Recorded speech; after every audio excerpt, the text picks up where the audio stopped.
So in today's class, we will go ahead with one more aspect related to the programmable logic controllers. They are referred to as the jump and statements or the jump and call actions. So this jump and call is very well known to you because they are one of the most structured or well required things in our programming, right? So you know, when you go with the jump statements, right, whenever you want to skip a part of instructions, a set of instructions, right, and you want to deliberately go to some other instructions, then you use the jump instruction. Then you may have if you recall your microcontroller jump instructions, right, you have got conditional jump, unconditional jump and all, right. So here also we will see all those instructions as per the requirement of the programmable logic controllers, right. So now if you look at the literature here, the jump instruction which enables a part of the program to be jumped over, and the way in which subroutines in the ladder programs can be called up, right. You know subroutines anyway, I will take up later. So in order to skip certain steps, then you will be able to use the jump statements. Now when we say that it is something like the converse of your master control relay, right. Whenever you use the master control relay, you want a specific part of the program to be executed, right. Whenever you use the jump statement, you want the specific part of the program to be excluded, and your program sequence, or in your microcontroller language what you call it as program counter, right.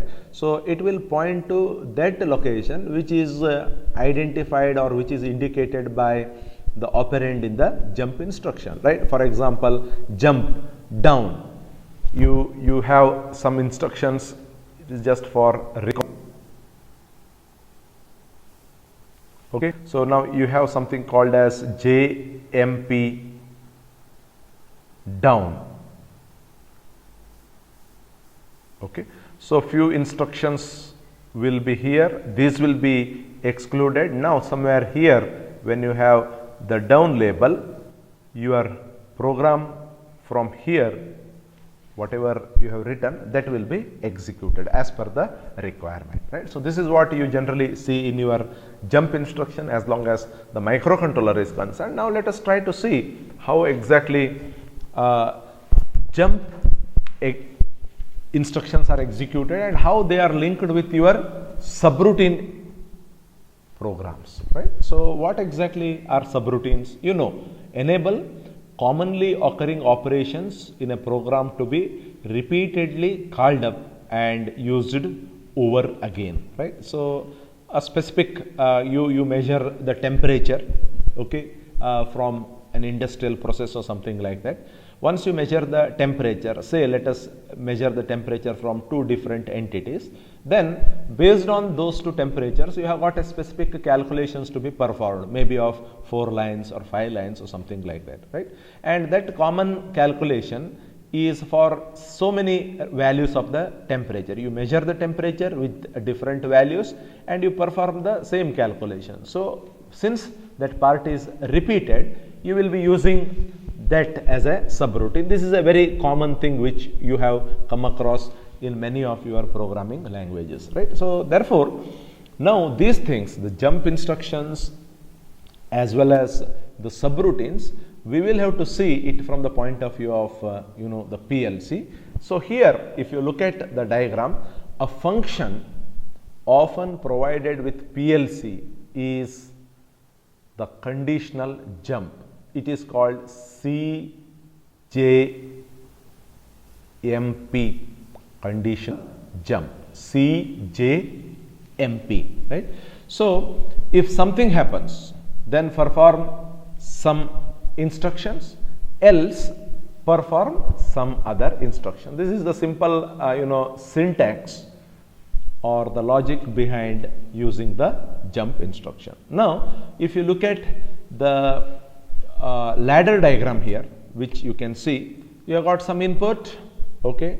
Then followed by this input, you have got jump, which is again a kind of this symbol, which indicates that inherently or essentially it is resembling an output symbol, or it resembles an output, right. So now when I execute this instruction, when I activate JUMP, you can see it has to be always indicated by up to where it has to jump. It will definitely skip the rung 2 and rung 3, and directly it will go to the rung 4, and beyond whatever you have, beyond the rung 4 whatever you have, all those instructions are going to be executed. It is to skip these two instructions. So this is what is the structure of a ladder diagram as long as the jump instruction is concerned, right. So it is activated by one of the inputs,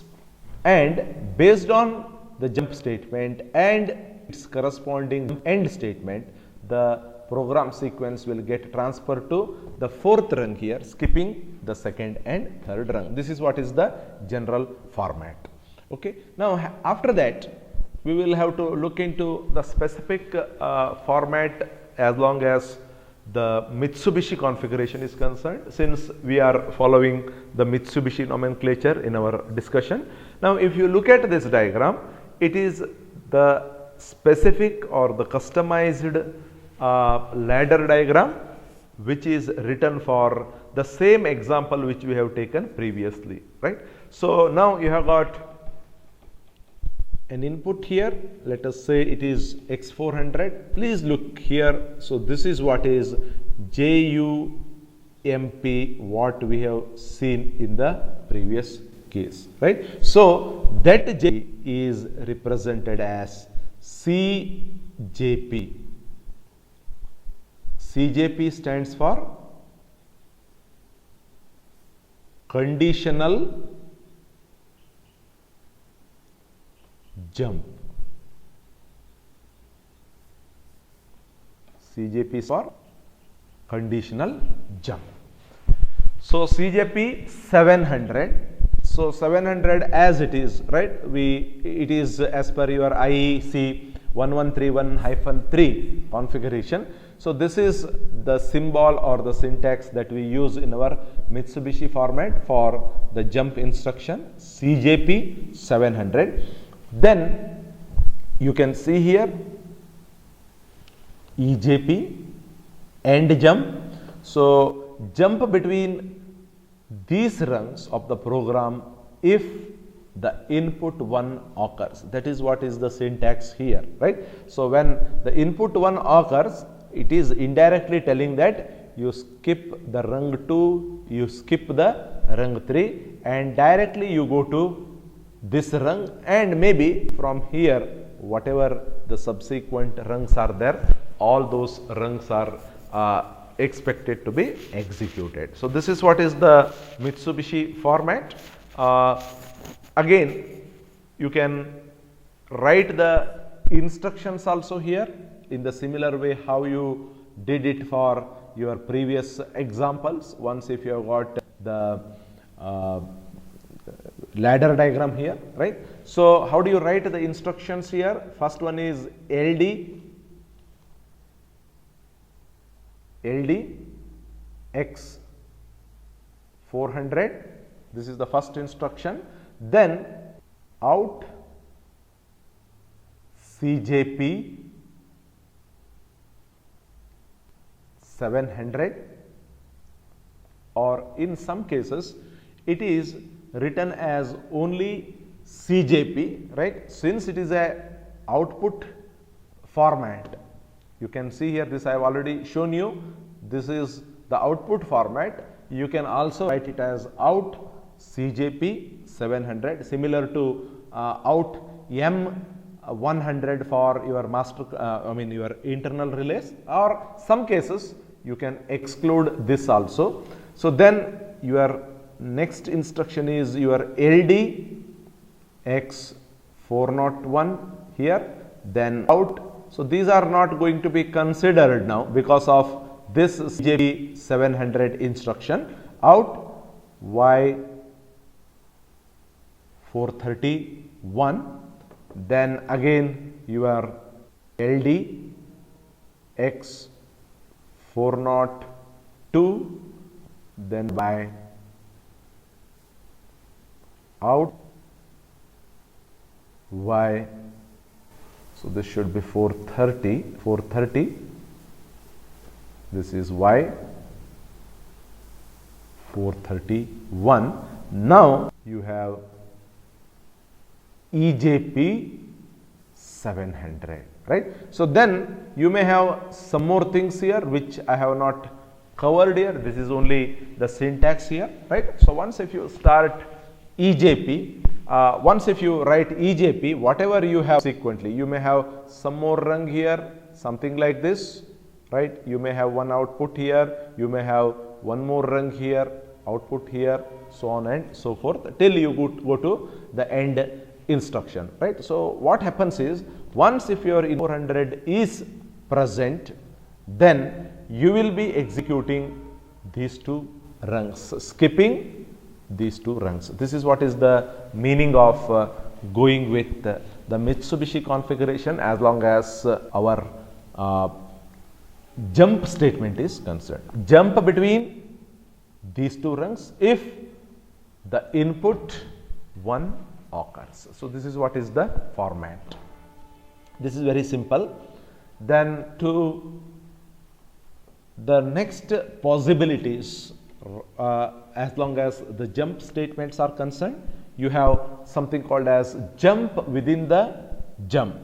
Jump within the jump. This is also known to you. You have already used this kind of instructions. You have been familiar with jump inside the jump loops, right? So now if you look at this syntax, so you have totally 8 rungs in the ladder diagram from rung 1 to rung 8.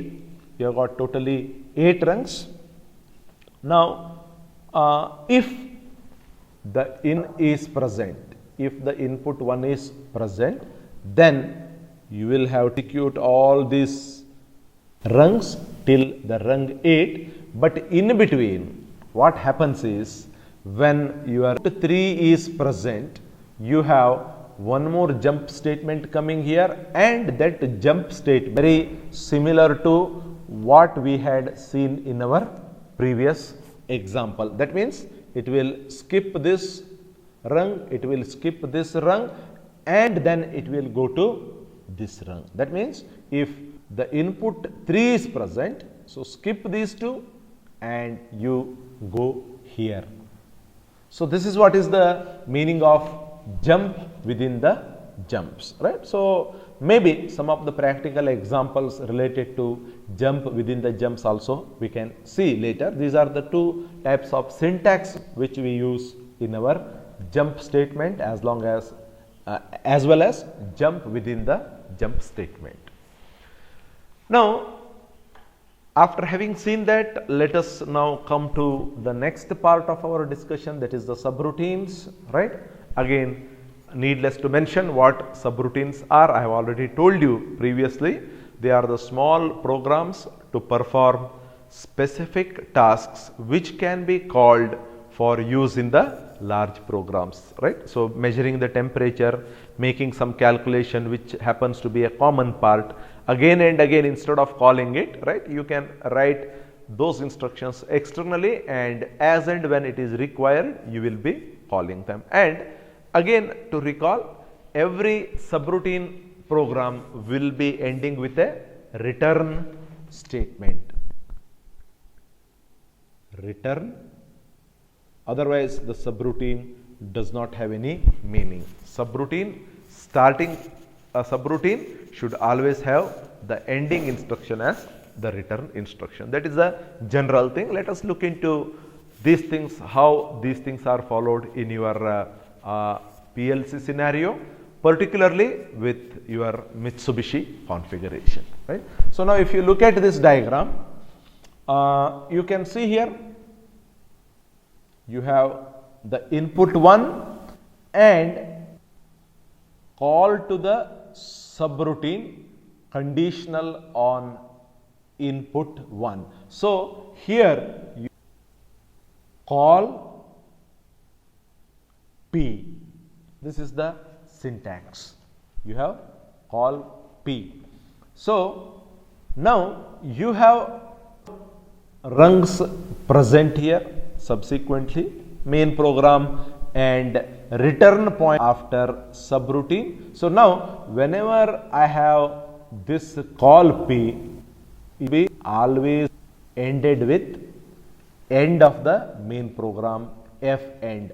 So once these things are written, then only your program becomes meaningful when you have got the subroutine program. So whenever I have got call P here, that is linked with this subroutine, right? So once the subroutine is executed here, as I've already told you, it has to be ended or it has to be completed with a SRET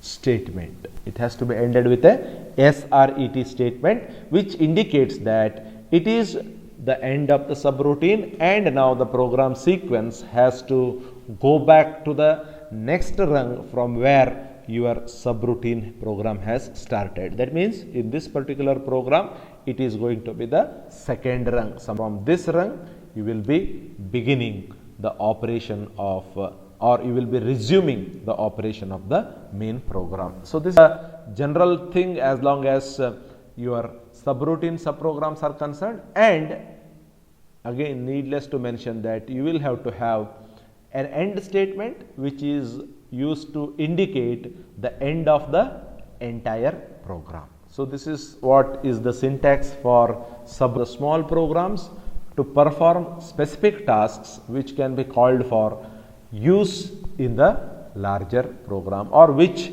repeatedly appear in the main program. In order to reduce the overall length of the program, the subroutines are used, right? So now having said that, let me take up one example here. Please try to see what exactly you should be able to see here in this particular program.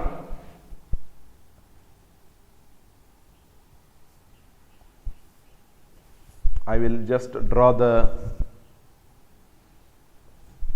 ladder diagram here, something like this. I have one input here and I have one block here, something like this. Then let me write the second instruction or the second rung, which is having one input and one output. Then you can see this syntax. The third one, then I have got one more rung followed by the last rung here, something like this. So now here I have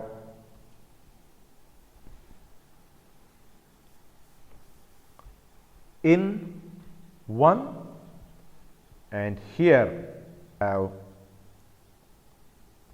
please look at these words carefully, JSR, then I have in 2 here, then I have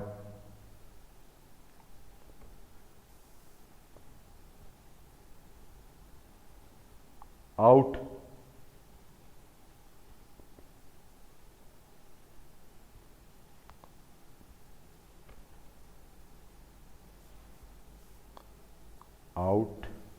1 here, then I have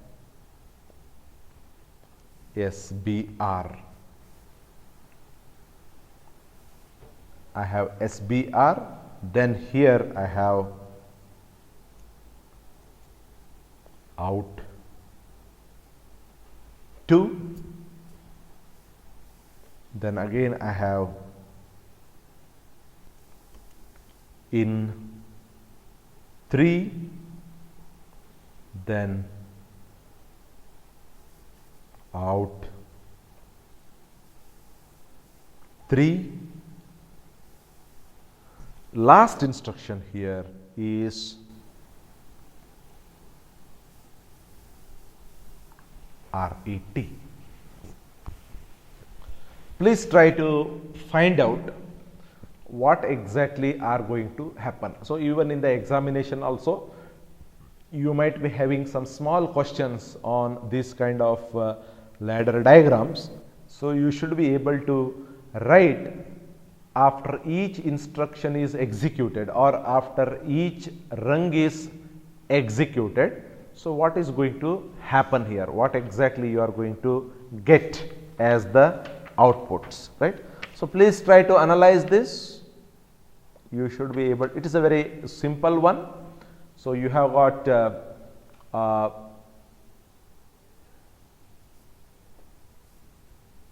one input IN1, then followed by, there is one instruction, in fact it is not the Mitsubishi configurations instruction, but still you should be able to understand what exactly we have here, right. So, you can have JSR, that is called jump subroutine here, then you have got in 2, out 1, then you have got SBR, that is the subroutine, and subroutine after SBR you are having out 2. This is a very important point to be noted, right. And followed by that you have the input 3 and output 3, then you go to the return instruction, right. So, now here JSR, SBR and RET, these are the 3 instructions which encompass both jump as well as the subroutine instructions, right. So, when your input 1 is present here, right. So, you are prompted to skip this particular rung.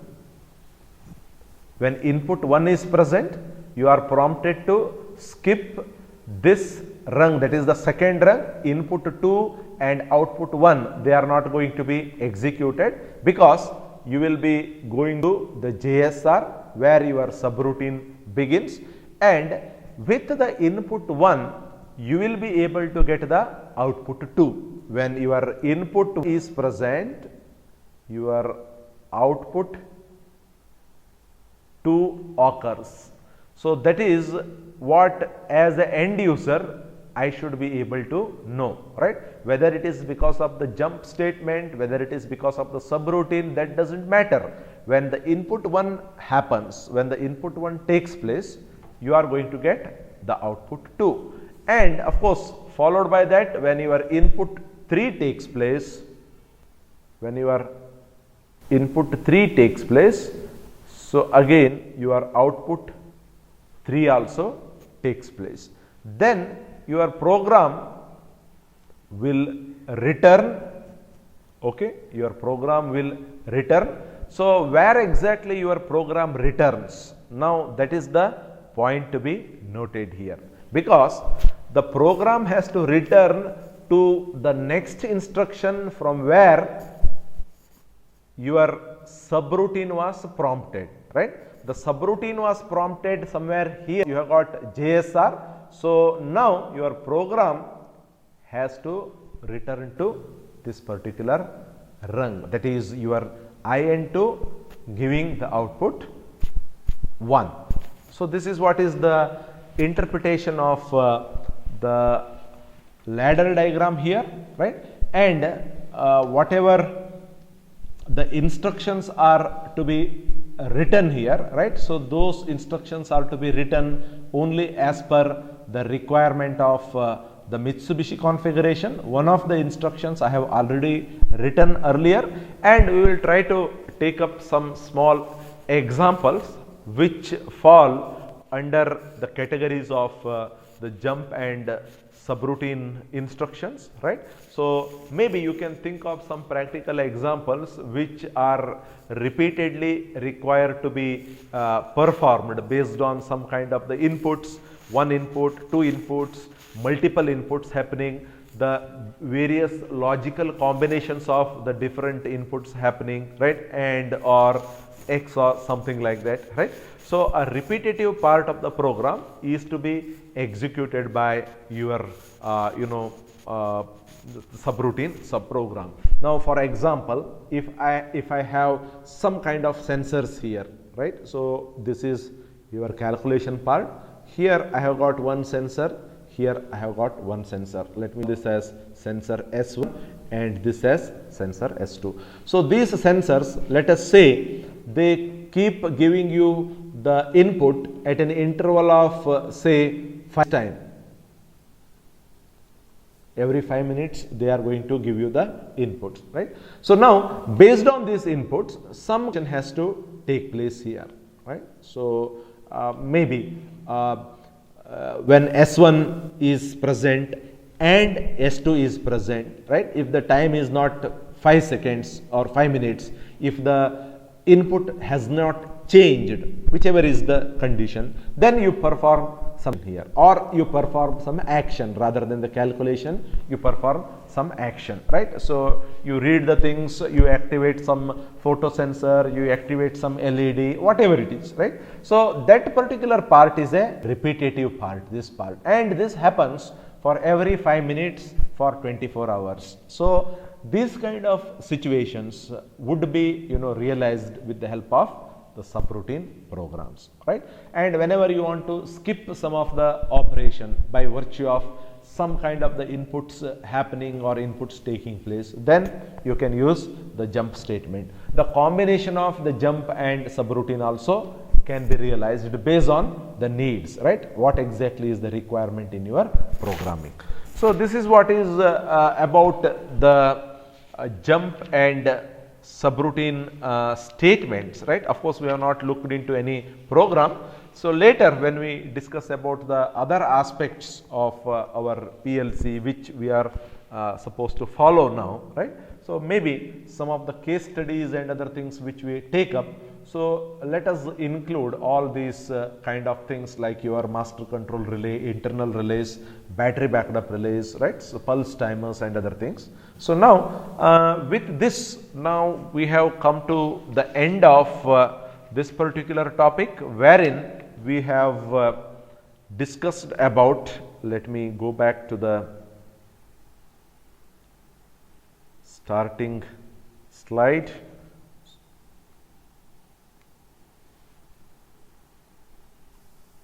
No, this is not there here. Anyway, so we have completed, the internal relays here. If you look at here, we have seen I/O devices, I/O processing, ladder diagrams and functional block diagrams, then followed by the instruction list, SFCs, sequential function charts, structured text. So internal relays. So this internal relays, we have got battery backup, BBRs, and also the master control relays, right. So again, as a part of the jump and subroutine syntaxes which we have seen just now, right. So with these backgrounds, let us now move on to the timers and counters, which happens to be one of the important part in your PLC programming. Timers, and followed by that we will have the discussion on the counters, right. Now the timers and counters, with the background of your microcontroller or microprocessor, so you should be in a position to decide where and why exactly we need the timers, and where and why exactly we need the counters, right. So, just to recall, the timers give you the time delay, the accurate time delay. If at all you want to start some task after an accurate time delay, maybe of 1 second, 10 seconds, 100 seconds, whatever it is as per your programming requirement. So, then you make use of the timers. They play a very important role in the sequential process control, right. And as you know, the PLCs are mostly deployed in your sequential process control, right, one after the other with proper coordination between the previous action and the action to be followed. Whereas when you come to the counter, right, it is more of the external initiation, right. So, you have got some pulses or some frequency signals which are derived from your PLC, and according to that an external event counting takes place. How many people have come inside the room, or how many bottles have gone for the packaging, right, how many bottles have gone for the capping purpose, right, how many defective items are identified. All these things are coming under the counter operation. So, the counters and the timers happen to be one of the most important constituents in your PLC ladder programming, right. So, now let us try to look into the timers in a general sense from whatever you see here. In many control tasks, there is a need to control the time. Whenever you need to control the time, then you will be using the timers, right. A motor or pump might need to be controlled to operate for a particular interval of time, or perhaps be switched on after some time intervals, right.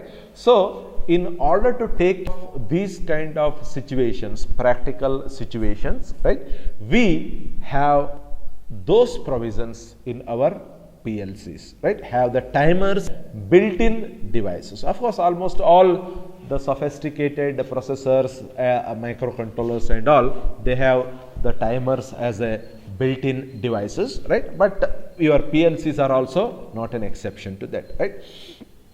Timers even count fractions of seconds using the internal CPU clock, right. So, at what resolution the counting is possible, that all depends upon what kind of PLC you are using for a specific application. So, you have got the PLCs varying with a large range of variety, right from very conventional or orthodox PLCs till very high speed PLCs. In the beginning we have discussed their clock periods or the frequency varies from 1 megahertz to 8 megahertz, but nowadays you have got even highly sophisticated and fast operating PLCs which have come in market, right. So, according to that, it is possible for us to have the timer duration also as small as possible. This is what is the meaning of this. Now, let us look into the structure of the timer, how exactly you will have the timer structure. Please look at the two diagrams which are shown there. First diagram shows there is a timer contact and a timer coil.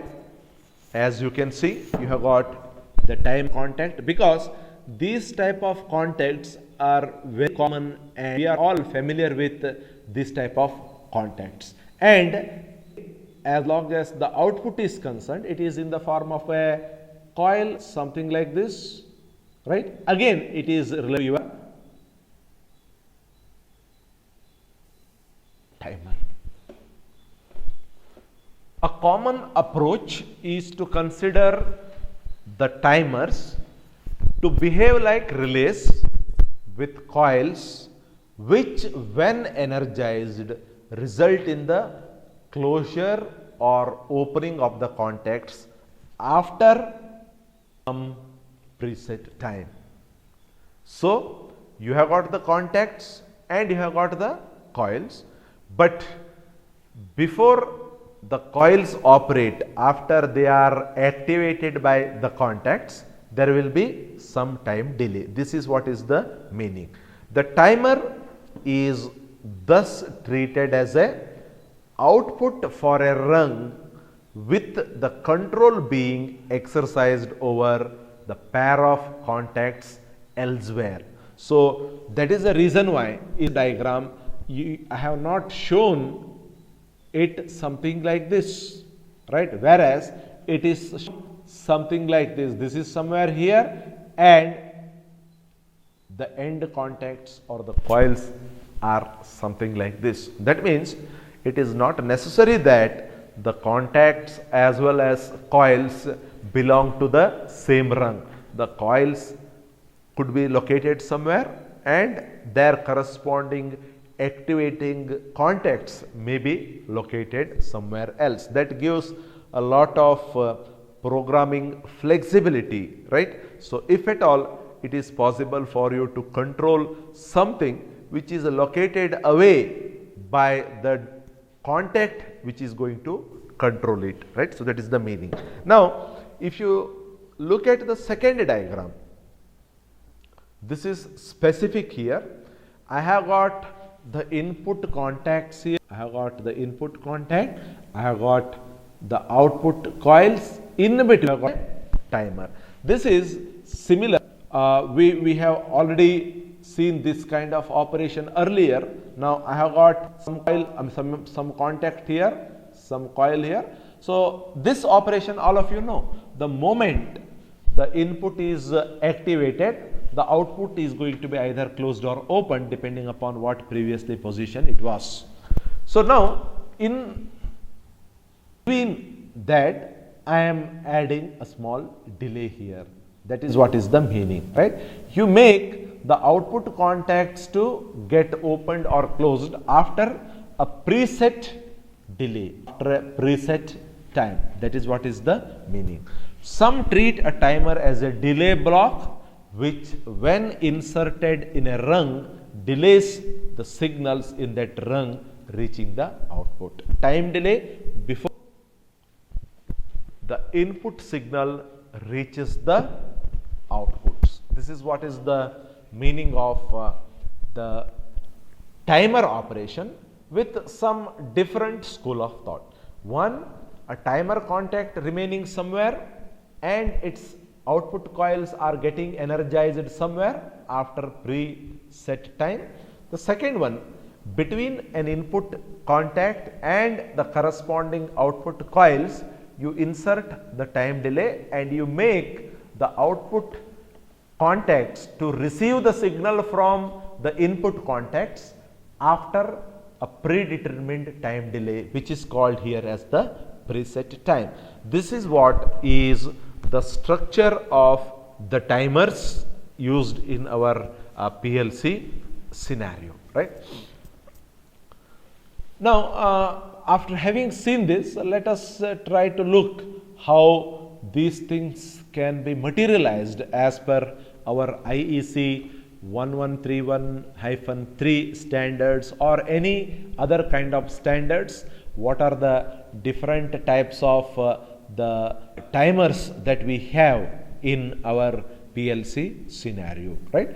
So now if you look at this diagram, you have got three types of the timers. Please look at the diagrams carefully and their corresponding timing diagrams also. They are too simple to understand, but only thing is that you need to know the nomenclatures that are used there. So the first one here happens to be the on delay timer, the first diagram. The second diagram gives me the off delay timer and the third diagram gives me a pulse timer. The pulse timer we have already discussed whenever we have got the internal relays, the retentive coils and all, right. A similar operation also takes place here, right. But if you look at the second diagrams there, right? You have something called as on delay timer, you have off delay timer, and you have got the pulse timer. And please look at the nomenclatures which are used there. One is BOOL, another is time, another is in, and PT, Q, ET, all these things, right? So they serve some purpose. Bool stands for the Boolean operation which makes your timer to get executed there or get activated, and this is okay for how much time you need to make your on delay. Input, pulse timer, PT stands for pulse timer, Q stands for the output, and ET stands for end time, right? So these are the different nomenclatures that we use while describing the timer types used in your PLC scenario as per your IEC 1131-1. It is not see here. Whenever you come across the timers, you will have to refer to IEC 1131-1 standards. Accordingly, there are three types of the timers. One is the on delay timer. You can understand what exactly we mean by the on delay timer. You look at the input there. So if you compare the two inputs here,